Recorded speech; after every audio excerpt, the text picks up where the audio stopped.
Halo semua, apa kabar?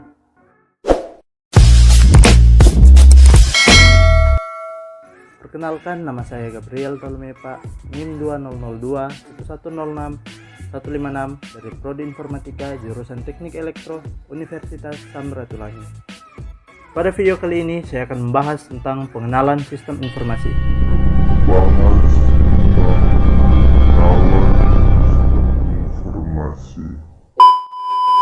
Secara gambaran umum, sistem informasi adalah teknologi informasi.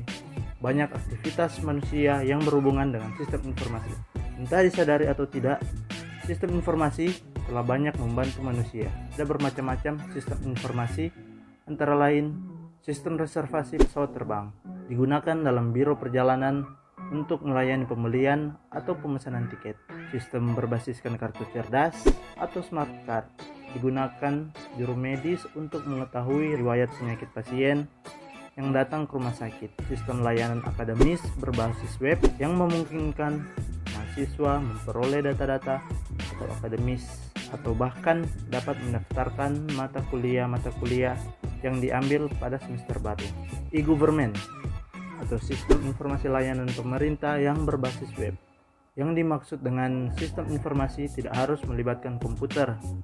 Sistem informasi yang menggunakan komputer disebut sistem informasi berbasis komputer atau Computer Based Information System atau CBIS. Ada beragam definisi sistem informasi seperti menurut Alter 1992, sistem informasi adalah kombinasi antara prosedur kerja, informasi, orang, dan teknologi informasi. Menurut Botnar dan Hopwood, sistem informasi adalah kumpulan perangkat keras dan perangkat lunak yang dirancang untuk mentransformasikan data dalam bentuk yang lebih berguna. Menurut Hall, sistem informasi adalah sebuah rangkaian prosedur formal di mana data dikelompokkan, diproses menjadi informasi, dan didistribusikan pada pemakai. Dan ada juga beberapa definisi teknologi informasi. Menurut Kamus Oxford, teknologi informasi adalah studi atau pengguna peralatan elektronika, terutama komputer. Menurut Alter, teknologi informasi mencakup perangkat keras, perangkat lunak untuk melaksanakan satu atau sejumlah tugas pemrosesan data. Menurut Martin, 1999, mendefinisikan teknologi informasi juga mencakup teknologi komunikasi untuk mengirim informasi. Lingkup teknologi informasi. Teknologi informasi dapat dikelompokkan menjadi dua bagian. Yang pertama, perangkat keras, hardware, yang menyangkut pada peralatan yang bersifat fisik seperti memori, printer, dan keyboard, dan perangkat lunak atau software yang terkait dengan instruksi-instruksi untuk mengatur perangkat keras agar bekerja sesuai dengan tujuan instruksi tersebut. Peranan teknologi informasi pada aktivitas manusia telah menjadi fasilitator utama bagi kegiatan-kegiatan bisnis, memberikan andil besar terhadap perubahan-perubahan yang mendasar pada struktur, operasi, manajemen, dan organisasi. Kecenderungan teknologi terhadap sistem informasi seperti peningkatan kecepatan dan kapasitas komponen-komponen elektronik, ketersediaan informasi dalam bentuk digital semakin banyak, probabilitas peralatan-peralatan elektronik semakin meningkat, dan kemudahan pemakaian meningkat.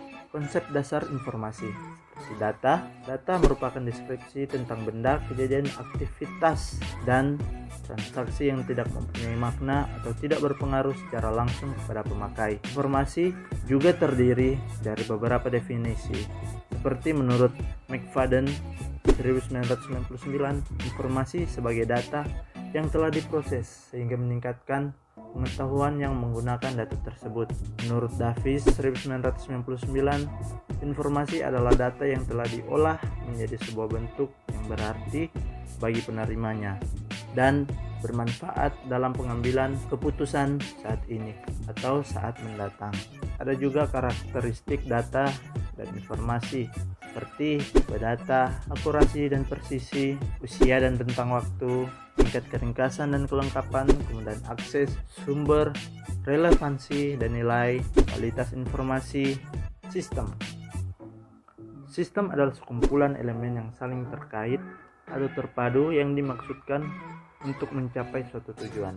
Komponen sistem informasi seperti perangkat keras, hardware, mencangkup piranti-piranti fisik seperti komputer dan printer, perangkat lunak atau software, sekumpulan instruksi yang memungkinkan perangkat keras untuk dapat memproses data. Prosedur, aturan yang dipakai untuk mewujudkan pemrosesan data. Orang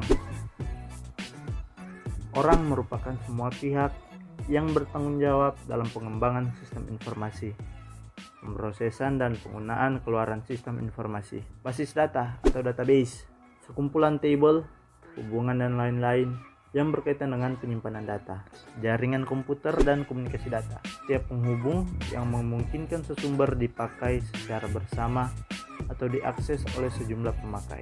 Arsitektur informasi, ada beberapa definisi tentang arsitektur informasi.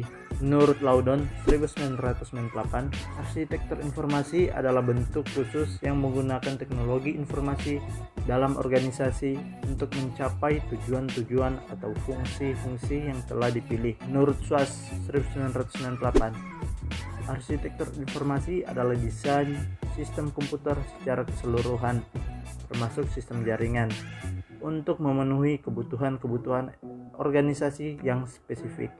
Arsitektur informasi menggunakan arsitektur teknologi yang dapat dibedakan menjadi 3 macam, yaitu arsitektur translasi. Arsitektur ini dengan mainframe sebagai faktor utama, dengan komputer yang berukuran relatif besar yang ditujukan untuk menangani data yang berukuran besar. Arsitektur desentralisasi merupakan konsep dari pemrosesan data tersebar atau terdistribusi. Arsitektur klien atau server. Pada arsitektur ini ada bagian yang disebut klien dan ada yang disebut server.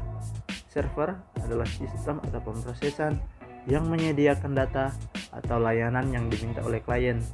Klien mempunyai kemampuan untuk melakukan proses sendiri.